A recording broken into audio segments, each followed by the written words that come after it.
Alright everyone, welcome back to B Monthly Reviews. Today we've got a brand new piece from Pure Arts. This is part of their Assassin's Creed Animus line. This is Altair. Now, this statue just won 2019 Best Gaming Statue in the recent Statue Awards. And as I said, it's part of a trilogy of statues. And with this statue in hand now, I've had a chance to see all three in the line, which also includes Bayek, which I saw at San Diego Comic-Con last summer, and then Ezio, which I saw in New York Comic-Con last fall. So I'm going to tell you after the review, we're going to talk about sculpt and design, paint, production quality. Does this statue deserve that gaming award? And where does it rank in the trilogy of Assassin's Creed statues? Let's get in the review and find out.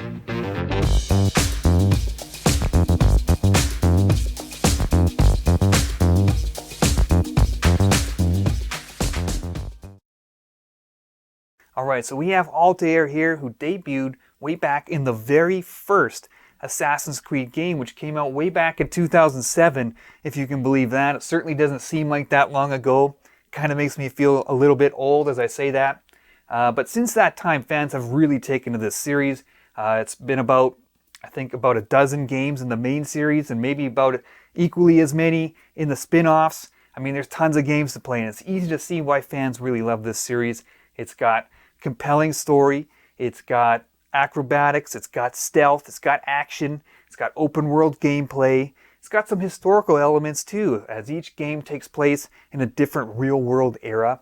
It's got pretty much everything I'm looking for in a game series, but I have to admit I've never actually played an Assassin's Creed game. I can't believe I'm saying that, because every time I walk through Best Buy or GameStop, I always stop, I pick up the Assassin's Creed game, whichever one it happens to be, and I think, man, I should really play these, because I'm just drawn to the character designs, the art direction overall. Everything about it just looks awesome to me, and that's why I'm really happy to have this statue here to review for you. And if you are a big Assassin's Creed fan, I hope by the end of the review you know everything you need to know about this statue and whether or not you need to pick it up. So let's kick things off with sculpt and design next. Alright, so let's start this section off talking about the base. There's a couple of pretty cool elements to this base. First, you'll notice the Animus effect here, and you got to have that in the base, because without the Animus, there is no game, of course. And I love this sort of mid-transformation effect. Adds some much-needed color to the base as well. Very, very cool for this piece. Now, the base itself was developed by Pure Arts for this statue. And what's cool about it is they looked at some real-world buildings. This game takes place during the Third Crusade in the Holy Land, so Jerusalem, Damascus, and they plucked some real architectural details from buildings in that region and placed them on the base. You got this pattern across the front edge of the base. You got this pattern here along the top edge, down this part here. The shape of these columns, these are all real patterns from real buildings, so you have a very authentic look to this base. It looks very, very good. I think they did a tremendous job with it.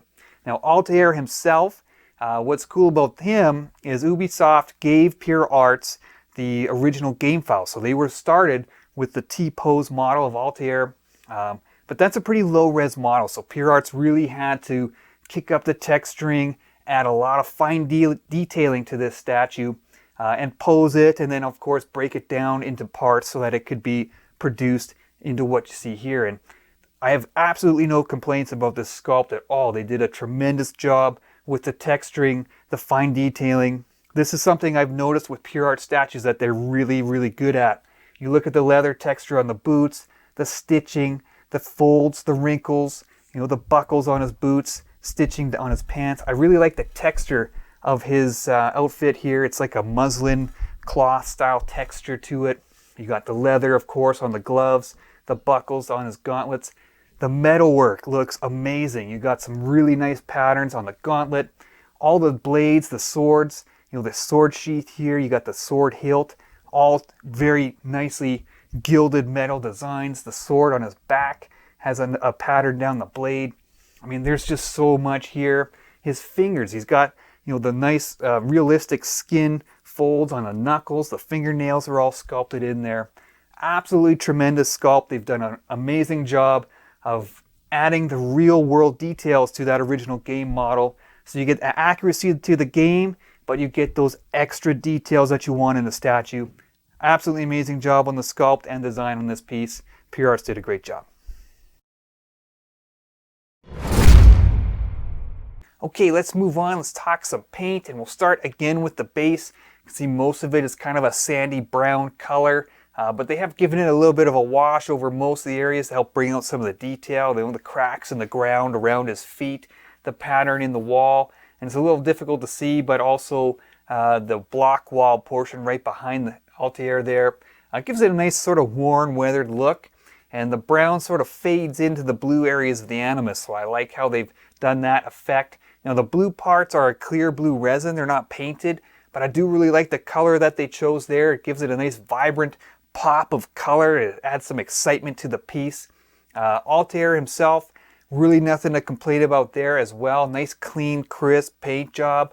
You know, I like the silver that they use for the armor, the gauntlets, the sword handles, the knife handles as well. The brown areas, the leather, they've given it a few different tones of brown to give it a nice weathered look, worn look to it. The suit, his robes have a bit of a wash to it too, sort of a brown weathered look to it. Really helps bring out the texture in these robes. You got the red sash, which again, another nice splash of color to help break up kind of the dull, earthy tones of the suit. Nice skin tones as well. I mean, ultimately, it's a nice, clean paint job.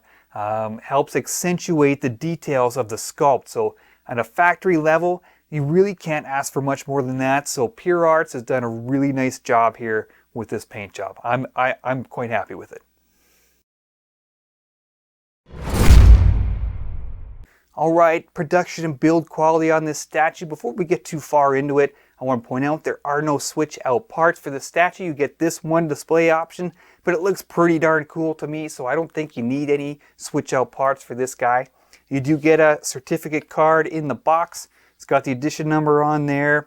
It's got a nice little stand, so you can display that next to the statue if you like. Now this is a pretty good sized statue actually. It's a little over 24 inches tall to the top of the wall. Weighs about 24, 25 pounds. So it's got some good heft to it. It's a good quality feeling piece. Assembly is pretty straightforward. The base comes in 3 pieces. You get the floor here, the wall. These 2 panels here are joined. That's all one piece. And then you get the Animus part here. That's all a separate piece. And both of them just sort of slot into a slot on the base. Nice and easy.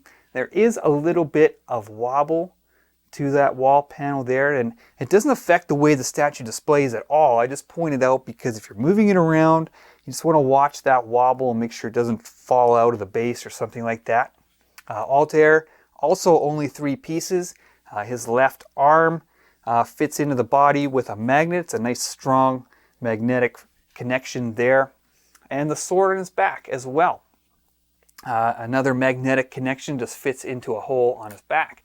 The rest of the body is all one piece. Now, on one hand, that's kind of nice. You just take it out of the box, plop it down onto the base, and you're done. Nice, easy assembly, but it does make me a little bit nervous because there's a lot of little pieces, a lot of nice, fine detail to this statue.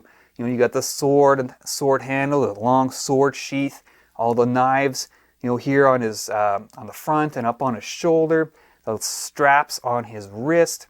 You know, the hood, the tip of his hood, the sash, little pieces that could easily break off. And if any one piece broke off, the rest of the body is kind of ruined. So a little bit risky in a way, but ultimately the statue got to me all in one piece. It was packed pretty secure. And, you know, that's all you can really ask for, is to be able to display the statue as intended, which I can here. So can't complain too much. Now let's talk about the light up feature. Now, first of all, I do like the light up feature. I like these lights back here. You know, give a little bit of ambiance, a little bit of atmosphere to the piece, some backlighting around the character. I like those a lot. The lights in the Animus itself, they look pretty good. My one complaint is you can see the individual little bulbs around. You can see there's one in his arm as well.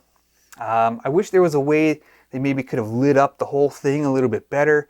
I don't know if they could have put a strip of lights and kind of hidden it along this column here, or maybe put them in behind and just kind of shoot onto the Animus and light it up that way. Overall though, it looks pretty good.